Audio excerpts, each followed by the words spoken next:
Now at 5, the day after Thanksgiving, and we're already looking ahead to Christmas. We'll have a live report from the annual Pioneer Courthouse Square tree lighting ceremony. Plus, not everyone is shopping today. Some are enjoying the snow. We'll show you what it was like on the mountain today. And it's Friday, which means it's time for some football. Our Stan Brock has the reaction from a matchup that just went into double overtime. Just ahead.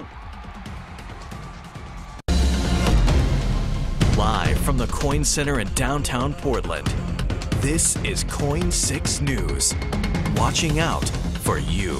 Caught on camera, a mudslide blocks traffic in Columbia County. This happened on Timber Road near Vernonia yesterday. It is just one example of hills that gave way with all the rain we saw. ODOT is urging drivers to be on the lookout for similar slides in the coming days. This is KOIN 6 News at 5. I'm Trevor Alden for Jeff Gianola. And I'm Jennifer Hoff. And you know, mudslides, not the only thing that we have seen with all this heavy rain. Take a look at all this flooding.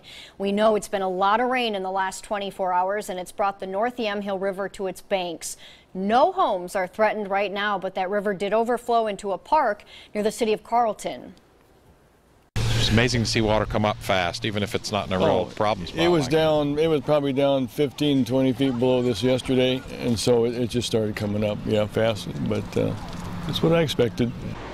Yeah, John says this flooding is not uncommon for this area. By the way, there was a flood advisory yesterday and one in effect until 12 o'clock tonight. And we're continuing to watch the rain that we've seen over the past couple days. And for a look at what's to come, let's send it over to Chief Meteorologist Kristen Van Dyke. Yeah, more rain on the way, not as heavy as what we saw yesterday, but it's just going to add to the totals. And you can see where the bullseye was, right over wine country, where we had 5 to even 6 inches of rain since Wednesday night, and anywhere from 2 to 4 inches around the Portland metro area. So that is a lot of rain. In fact, take a look at our water year. So if you go back to October 1st, that's when we started it over, and we have had over 14 inches in Portland, putting us at a surplus of 6.5 inches, and we're in an almost 10-inch surplus in Salem, Astoria, and almost a 16-inch surplus because of how wet October was. And right now we're still running above normal for November, which is normally our wettest month of the year. Still some showers out there right now, lifting through Portland and Forest Grove. A wider view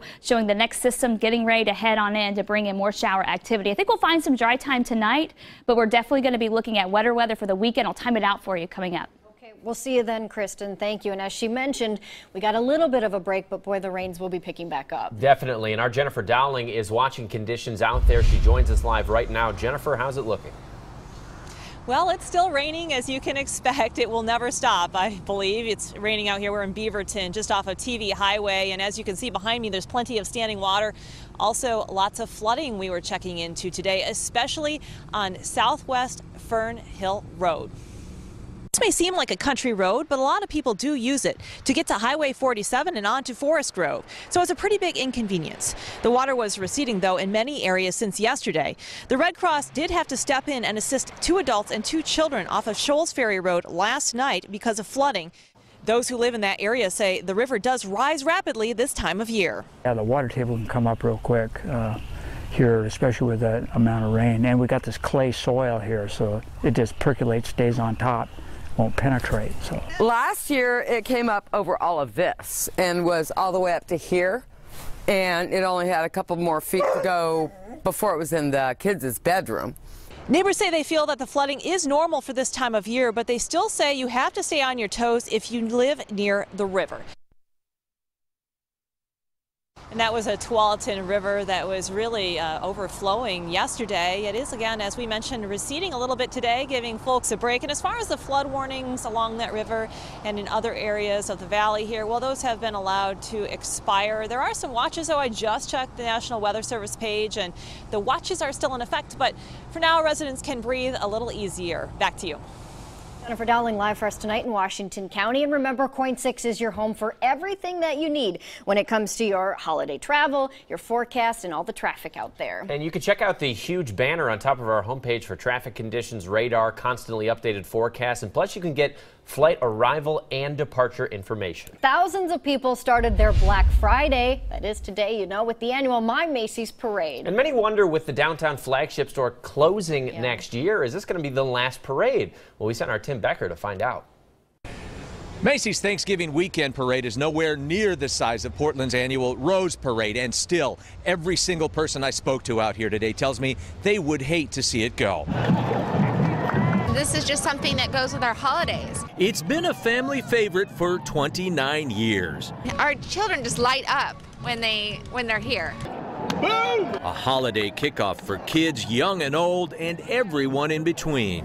Probably come down here a lot with my kids when I grow up. You saw the smiles on all the kids. They love it. They love everything about it. But the future of Macy's holiday magic, Portland style, is now in question. The retail giant saying earlier this year that their downtown flagship store will close its doors next spring. It's a disappointment that they're leaving. I was telling my family that I hope it's not the last year we get to do this because it's been such a fun tradition. We asked Macy's if their downtown store's demise also means an end to all of this. Oh, I'd be devastated. I look forward to this. They tell us we're focusing all of our attention on delivering another magical holiday experience this year. We don't have any additional information to share beyond this year's celebrations. Not bad news, but not good news either for Kristen Rask and her family. In Portland, This is what I look forward to the day after Thanksgiving. Tim Becker, KOIN 6 News. We're about an hour away from one of Portland's great holiday traditions, the Christmas tree lighting at Pioneer Courthouse Square. It's beautiful, but busy down there. Thousands of people are expected downtown, so security, as you can imagine, is a top priority. Our Emily Sinovic is live at the tree lighting. And Emily, have there been any problems yet? No problems so far other than, well, the weather is pretty awful and people are really packed in here, not a lot of space, packed in here like sardines pretty much. But police tell me they really have no reason to believe that there should be any problems tonight. No major protests they know of, but there are extra officers all over downtown making sure it stays that way.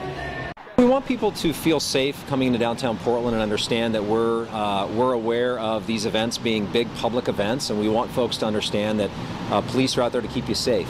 Just as a precaution, the security for the tree lighting started early with street parking blocked off for 2 to 3 blocks surrounding the square. There are also barriers to control those crowds. Now, Portland Police Bureau says they have a, quote, robust security presence here tonight.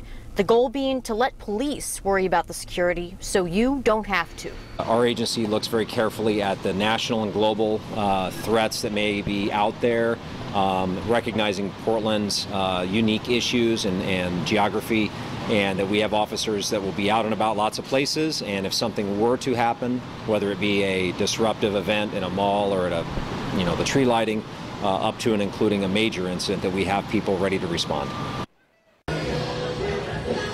Okay, back out here live. Again, you can see just how crowded it is. That tree that will be lit up within about an hour or so. We're told between 6 and 6:15. And I can also tell you, Portland Police, they have streets blocked off all around Pioneer Courthouse Square. They're using TriMet buses, sand trucks, and Portland Police patrol cars to make sure those streets stay clear for this entire ceremony. Of course, we will bring you live updates right here on KOIN 6. Reporting live, I'm Emily Sinovic, KOIN 6 News.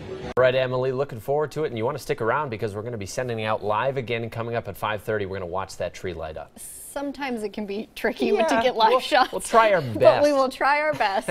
Let's go to the Pearl District now, where we have been watching a group of protesters. They are the group Don't Shoot PDX. They've called for a Black Lives Matter rally to combat racism and injustice against minorities. They gathered around 1 o'clock today, and they've been playing music and handing out food and interacting with the community. This year, our demonstration is a block party in honor of James Chassie, who was a houseless man that had a mental disorder and was basically brutalized on this corner here in Northwest Portland. So far, we haven't seen any violence here. We know the group plans to march, though, at 5:30, they say, if they have the bodies. And continuing now our coverage of the protest against the Dakota Access Pipeline. Today, police arrested more than 30 people in Bismarck when they refused to leave a local mall after gathering for a prayer. Hundreds protested for Thanksgiving yesterday, and they even got a special surprise from Academy Award-winning actress and pipeline opponent Jane Fonda. It's been centuries since this many tribes have joined together in prayer, in peace, in nonviolence to protect their sacred land and their water. Today, the leader of the Cheyenne River Sioux in South Dakota is urging all opponents of the pipeline project to boycott businesses in Bismarck. Stop the pipeline! Stop the pipeline! Well, that's video from Pioneer Courthouse Square yesterday. Hundreds rallied to stand in solidarity with the Standing Rock Sioux tribe. There was also a protest earlier this afternoon against the project. That took place at Portland's International Raceway. Now we have some new information on a lawsuit involving the Hanford nuclear site. Now, for 13 years, federal prosecutors say Bechtel National Incorporated and a subcontractor knowingly charged the Department of Energy to keep the facility up to code. The company is also accused of illegally using taxpayer money to fund a lobbying campaign to get Congress to pay for the company's work. Bechtel and the subcontractor has denied the allegations, but say they are settling to avoid the expense and uncertainty of litigation. Let's get you now to a crime alert out of southeast Portland. That's where police say a marijuana dispensary was burglarized Thanksgiving morning. Well, police quickly made 3 arrests: Joshua Nice, Winston Meliod, and Seth Williams, all facing charges. Police say they broke into Allied Patient Care Dispensary on Southeast Powell yesterday morning. During the arrests, officers recovered marijuana plants and a rifle. A California mom missing for more than 3 weeks is found alive and is now back home with her family. A lot of people were following this story closely. Earlier this month, we told you how 34-year-old Sherry Papini vanished when she had gone out for a jog. Her husband knew something wasn't right when she didn't pick up their children from school. She was found yesterday about 100 miles from home when her alleged captors let her go. She was bound with restraints, but was able to summon help from a passing motorist who then notified law enforcement. So police, as you can imagine, are now searching for her captors. Papini says they are 2 Hispanic women and they have a gun. So far, there is no word on a motive or where Papini was being held.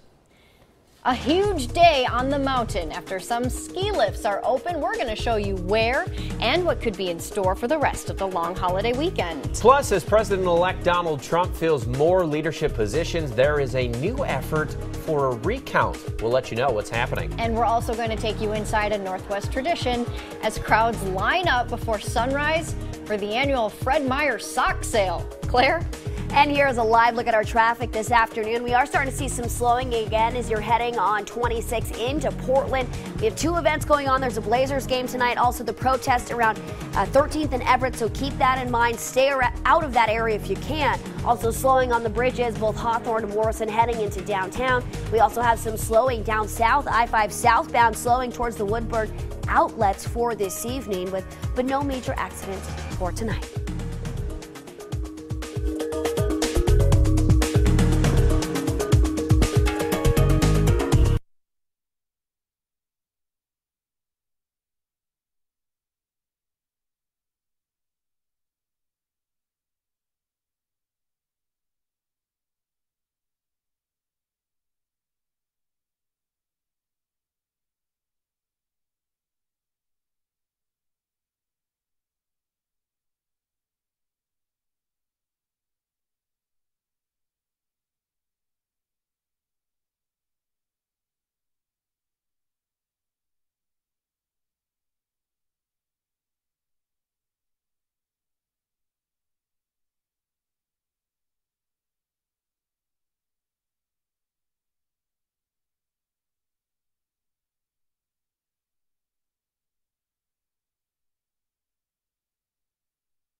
Central America has taken a double hit from Hurricane Otto and an offshore earthquake in the Pacific. Otto has already been blamed for several deaths in Panama and at least 4 in Costa Rica. The U.S. National Weather Service says a tsunami threat has passed, but Otto remains dangerous. It's been downgraded to a tropical storm, but it still is churning near the borders of Nicaragua and Costa Rica. And then Mother Nature also threw a 1-2 punch at the Pacific Northwest yesterday. 2 separate storm systems moved into Washington, bringing heavy rain, winds, and snow in the mountains. And some areas are expected to get up to 2 feet of new snow. The storms brought wind gusts, too, of more than 50 miles an hour to some parts of the state. And troopers have 2 words for holiday travelers, because we know a lot of you now have to come home from Grandma's house. Be prepared. I'm expecting people to just take the time and slow down like we ask and make sure they're extra prepared for this snowfall that's coming. And forecasters say some areas along the Suquamish River, for example, could see some flooding. But there is some good news for boarders and skiers. Mount Bachelor is open for business today. The Sunshine Accelerator lift at Mount Bachelor opened today, and if Mother Nature cooperates, even additional lifts will be opening tomorrow. Officials say they've been busier than expected, and they predict attendance to top out around 1,200 by the end of the day. That's incredible. And Mount Hood is open too, right? Yeah, they opened up today too. I think they opened up 3 lifts because of the fresh snow that they got over the weekend. And you can see the time lapse, how they were just busy, getting it all put together, and then all the folks who showed up there to enjoy the snow. Certainly nice to see when it's that much rain in the valley, right? It's been so wet the past couple of days. We're finding a little dry time tonight, and if you do have plans to get out and about, whether it's shopping, I do think that you'll experience some dry time tonight too. So you may want to keep some light rain gear on standby, but nothing heavy moving in tonight. In fact, take a look south of Portland down to Woodburn. Things are looking nice and clear as far as that rain is concerned. So we are quieting things down a little bit for now before the next system moves in. Meanwhile, showers are pushing into the Cascades where more snow is coming down right around 4,000 feet, and it will continue to stay at that level as we head through the weekend too. So that means more snow for ski resorts. 49 degrees right now. Temperatures staying pretty steady. Keep in mind it does feel like it's 45. East winds at about 10, occasionally up near 15 miles an hour. So it makes it feel a little more chilly. But look at the temperatures, very steady tonight in the upper 40s. And again, mainly just dealing with the cloud cover. Later tonight, we will start to see more showers pushing on in. Overnight lows really only in the upper 40s. And then we get into the weekend and Saturday. Looks like it's going to be a fairly wet day. Here's a look at Mount Hood Meadows. And this is a live picture now. And you can see the fog kind of settling on in as we're gearing up for more snow to move in that direction.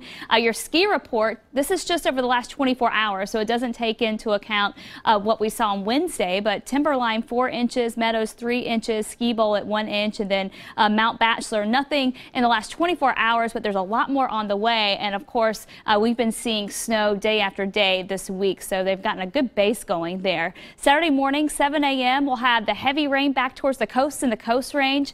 Meanwhile, Portland will be looking at some light rain in the morning, Cascades dealing with more snow. We get into the afternoon, this is 2 p.m. and look at this, we're watching out for downpours. So we will find some dry time tomorrow, but when those showers hit, they could come down quite heavily, heavier than what we're seeing tonight. 5 p.m. still pretty active from the coast to the valley into the Cascades too, and we'll continue to see on and off showers through much of Saturday night. Sunday starts off with a few lingering showers. We'll find some dry time for the first half of Sunday, but wrapping things up Sunday afternoon, we're gearing up for more rain to develop, and of course it's going to mean more mountain snow for us. So a little bit of dry time early in the day on Sunday, and then Saturday, of course, dealing with off and on showers for most of the day. Saturday will be the wetter of the 2 days this weekend. Monday, we're still not done with the rain yet. We'll see on and off showers, but it is starting to slow down a bit. More snow for the Cascades as chilly temperatures stay in place, and then we'll even be tracking some snow across the mountains in central and eastern Oregon.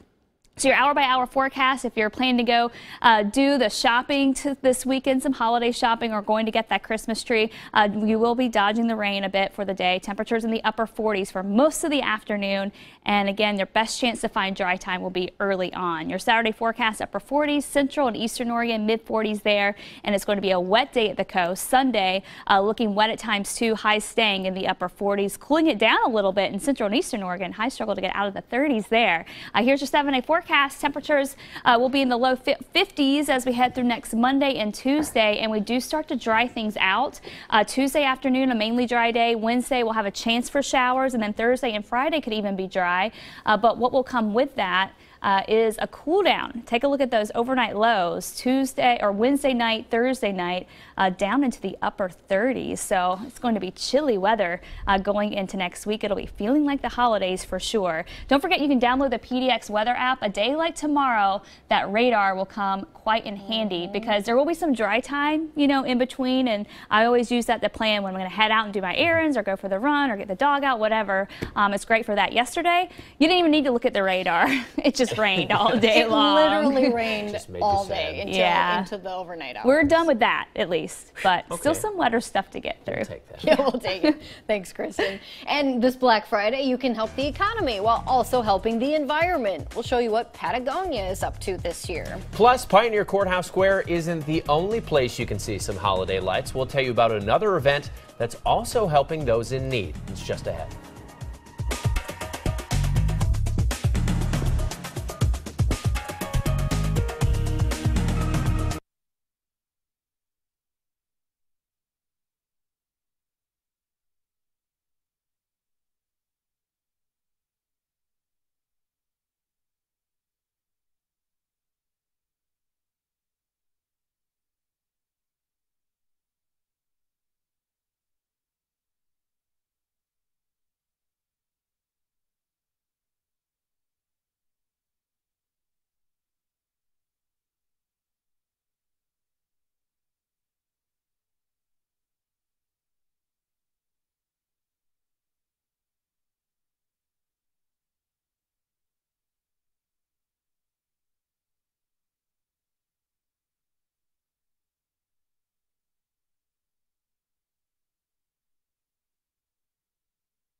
Looking at your CBS Money Watch, it's of course Black Friday. It's one of the biggest shopping days of the year. Yeah, but a lot of people got a head start online. According to early numbers from Adobe, Thanksgiving Day brought in just over $1 billion in online sales.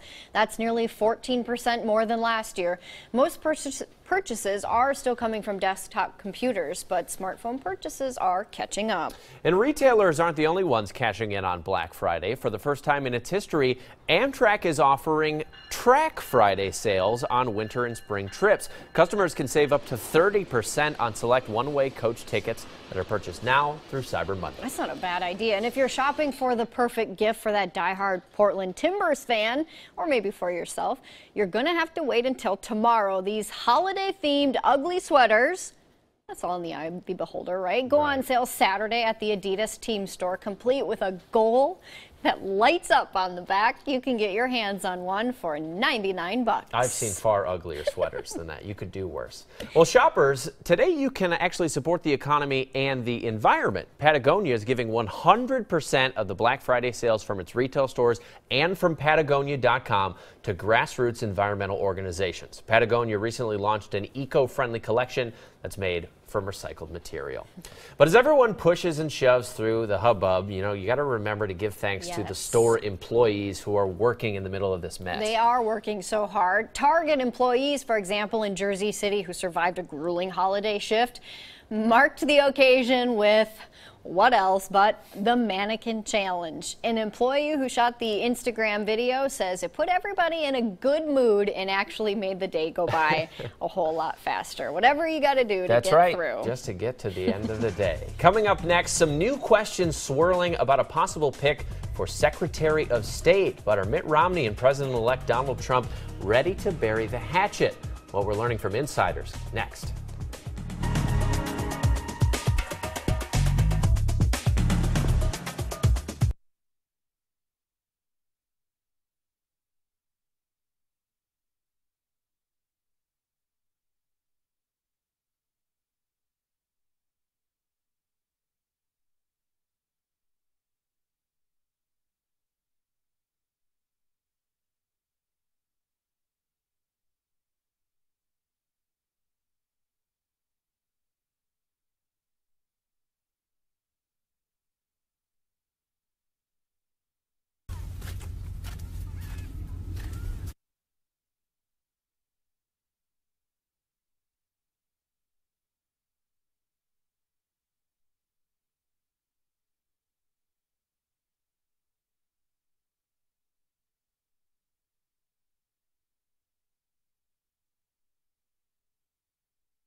President-elect Donald Trump is spending the long Thanksgiving weekend in Florida with his family. But, of course, he's still working on staffing his cabinet and connecting with foreign leaders. Weijia Jiang has the latest.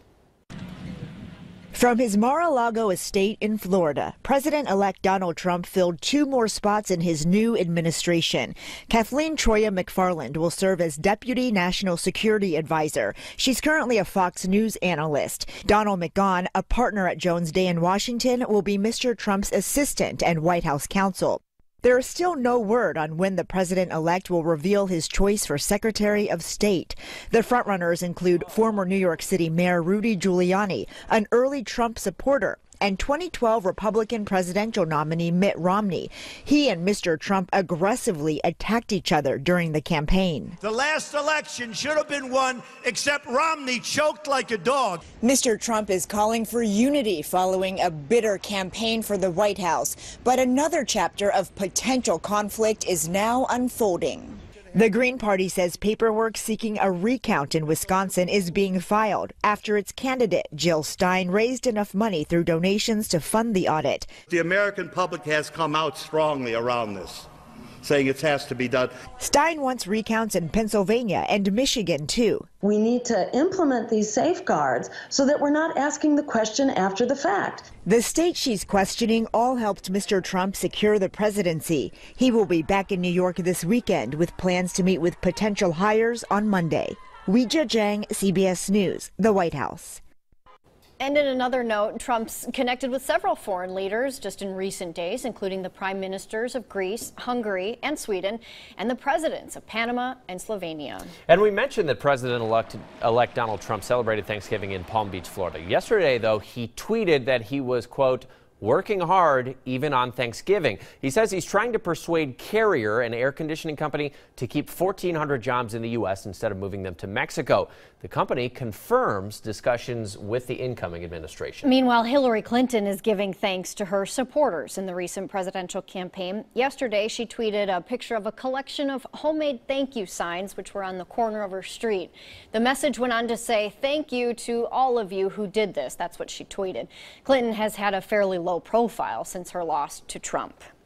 Mount Hood Meadows opened today. This is good news for a lot of people. It is on a limited basis, though. Of course, and our Andrew Dimbert is watching conditions on Mount Hood. He brings us a live report right now. Hey, Andrew. Yeah, hey, Trevor. 1,000 people came out. I know it's a limited opening, but 1,000 skiers came out today to come to Mount Hood Meadows opening day. About 10,000 lift.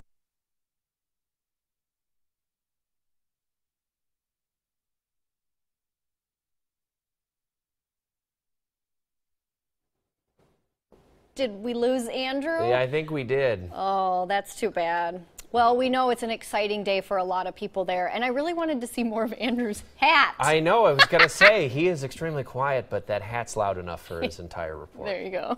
We'll have to check back in with him if we get that I'm sure fixed. we'll get him back. We're expecting the tree at Pioneer Courthouse Square to light up here in the next 30 or 45 minutes. Yeah, we've been going out to our Emily Sinovic all afternoon. We want to check in with her again. And what's it like out there, Emily?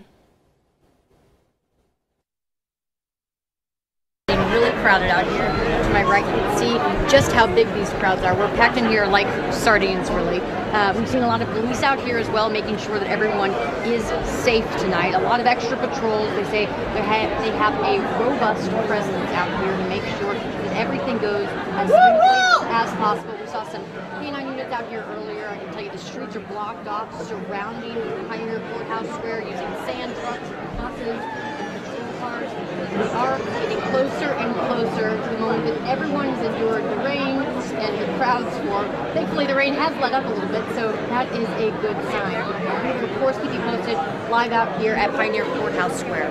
Reporting live, I'm Emily Sinovic, KOIN 6 News. She did say the rain has let up a little bit there, and again, we are expecting the tree to light up in about 45 minutes or so. Getting closer and closer, and you can hear how many people are around her, too. We'll keep everybody posted. But those lights aren't the only ones that you can see tonight. Tonight, the Safeway Winter Wonderland Holiday Light Show opens up. Safeway, along with Advantis Credit Union, sponsor the show as a fundraiser for Portland Police Bureau's Sunshine Division. Since 1923, the Sunshine Division has provided free emergency food and clothing to those in need.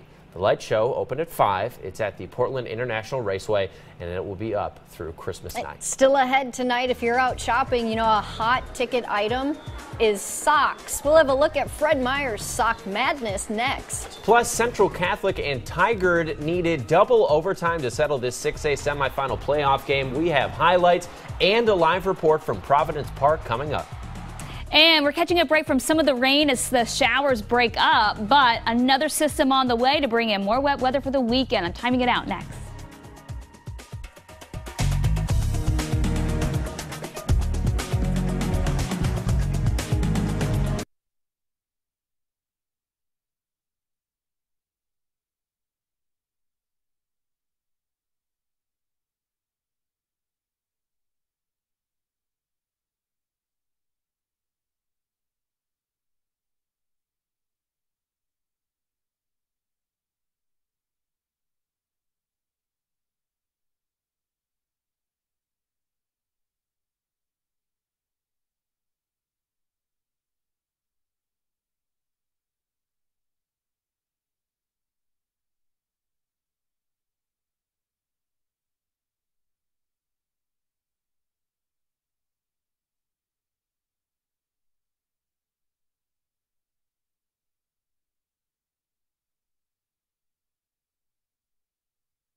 Some sad news to report. The woman known for playing the nation's favorite TV mom has passed away. Here's the story of a lovely lady. We found out Florence Henderson died of heart failure last night. Not only was she famous for her role on The Brady Bunch, she landed her big break in 1951 in Rodgers and Hammerstein's Oklahoma. In 1959, she was on set as NBC's Today Girl, and she became the first woman to guest host The Tonight Show in 1962. And then in '69, that's when Henderson became Carol Brady. I created the kind of mother that I wished I'd had, and I think that everyone longs for. I get so much fan mail from all over the world, and everybody wants a hug from me. Yeah. And I hug everybody. Yeah. I get so much affection. I would want to hug her too. Henderson's most recent TV appearance, by the way, was just in 2010. She was on Dancing with the Stars. Henderson was 82 years old. A lovely lady indeed. All right, let's get a check on your traffic. Send it over to Claire Anderson in for Carly Kennelly. Claire, I'm hearing there's an accident. Yeah, we do have an accident on 217 southbound. I was talking about this area earlier. It was really slowing, and now you see the vehicle. This is the southbound lanes, again, as you're heading near Allen Boulevard exit, heading towards maybe Washington Square to go do some shopping there. It's really starting to back things up already. Slowing was happening earlier, and this is just going to create even more of a mess. Now, looking at our current conditions this evening, heading over the bridge, it's going to be slow go into downtown again with the tree lighting ceremony happening.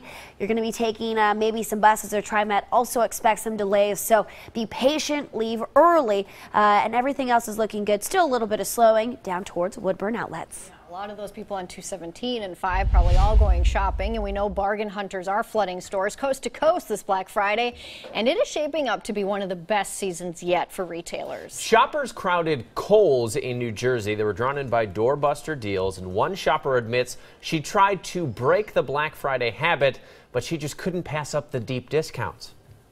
I swore we'd not come out on Black Friday, but we decided to come. Kohl's sent me some great coupons today, so I said, well, why not? We'll just come out and take a look. So the coupons changed your mind? It did.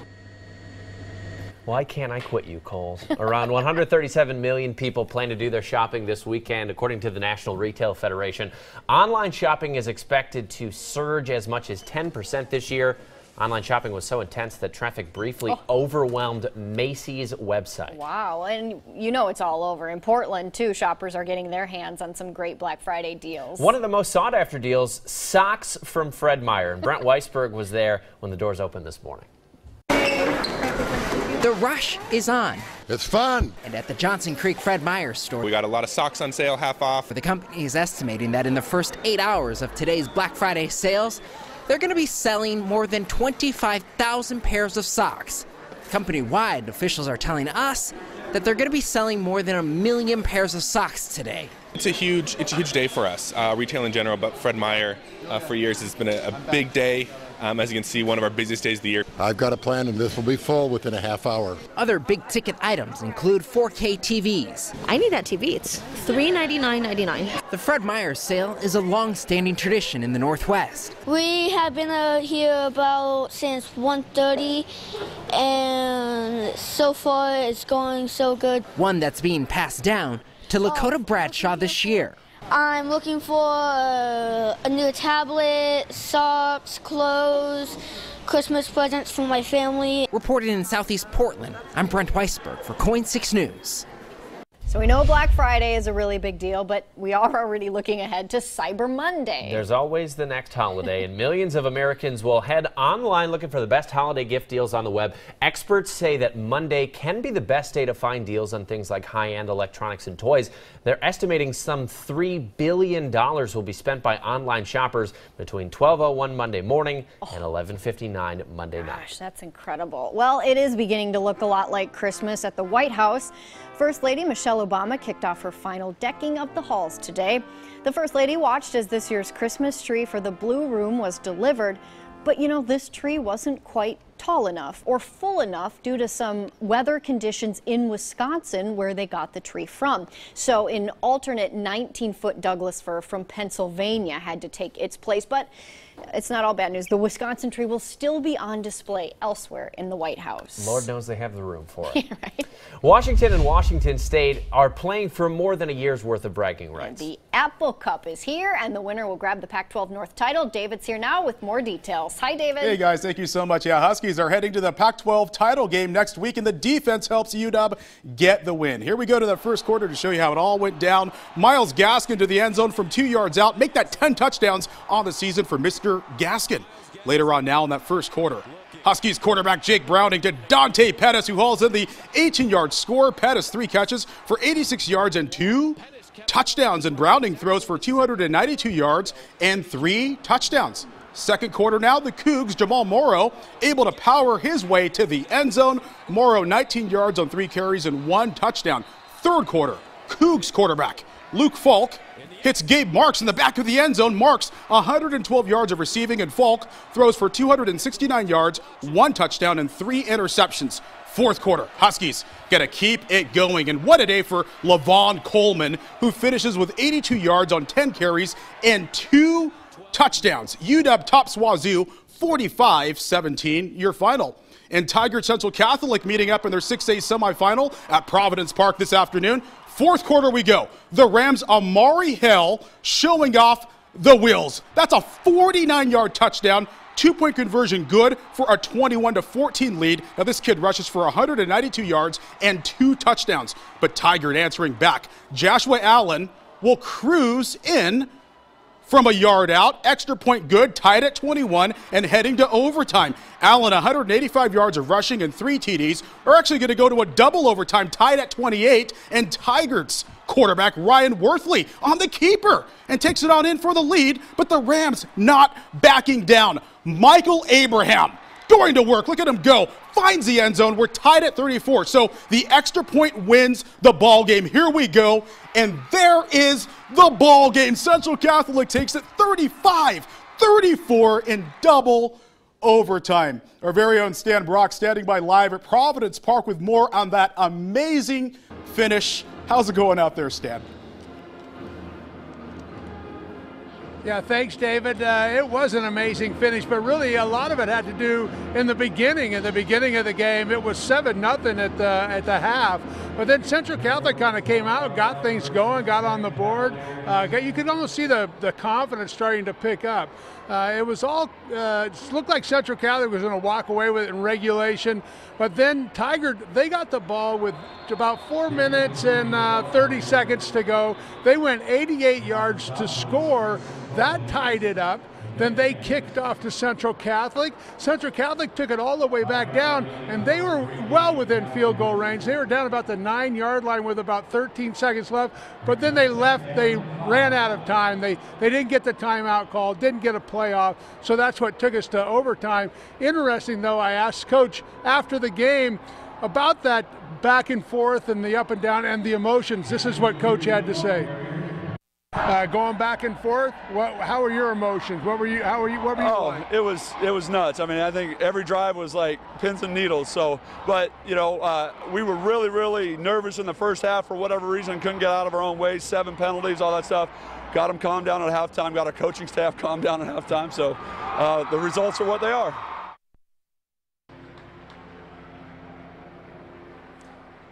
Yeah, so you talk to the Central Catholic coaches. The players were excited. It was really a great atmosphere here at Providence Park.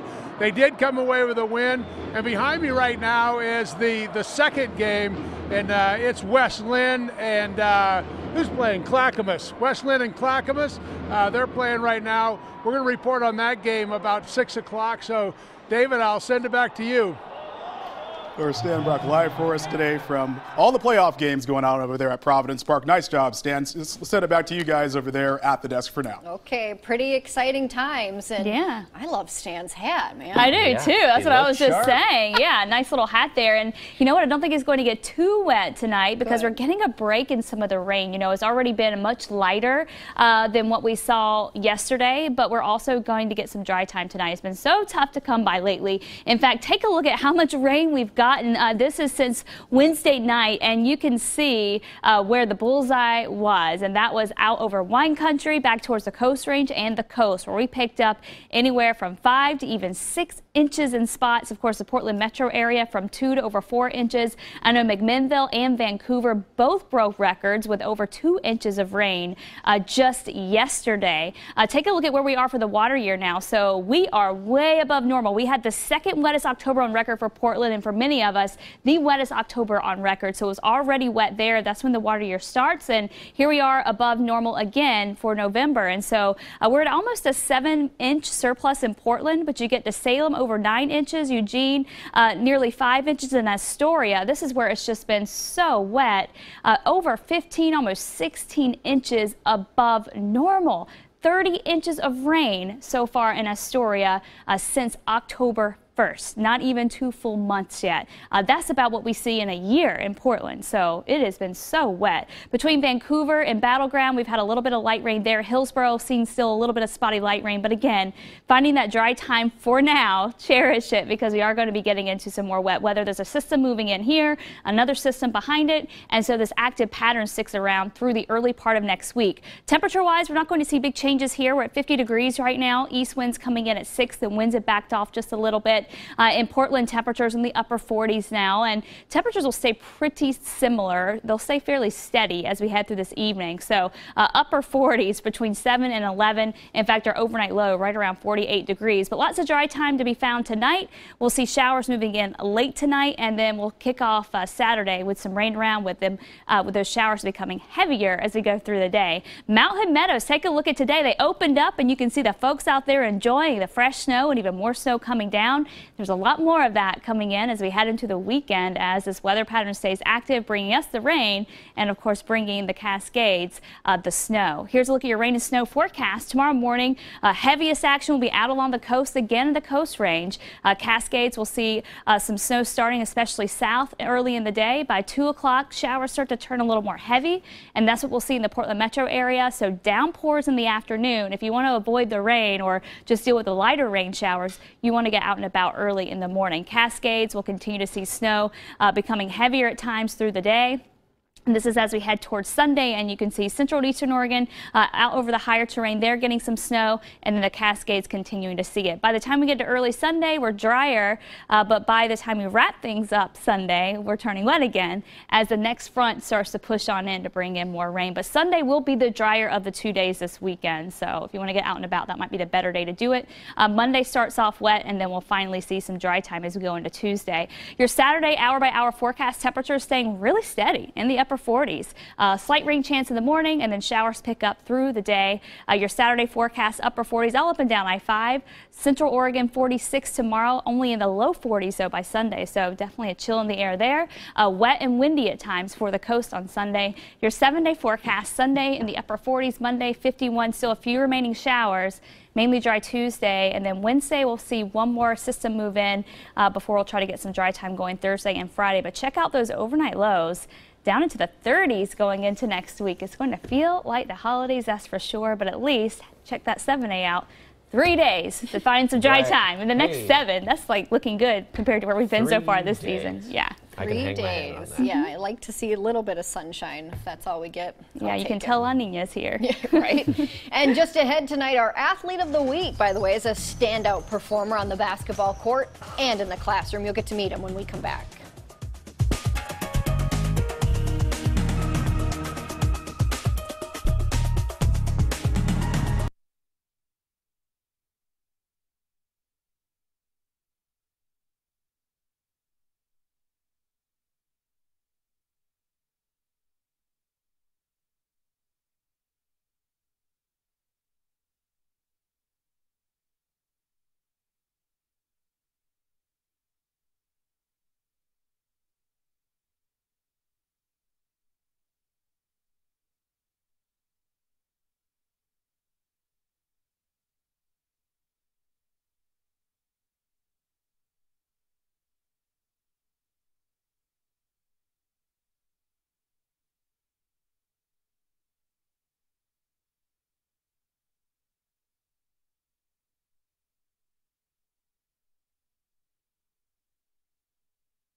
Our athlete of the week is a basketball standout at Grant High School. His name is Kelton Samore, and he's one of the top players in Oregon. Our David Solano caught up with the forward, who has an inspiring story of perseverance and commitment.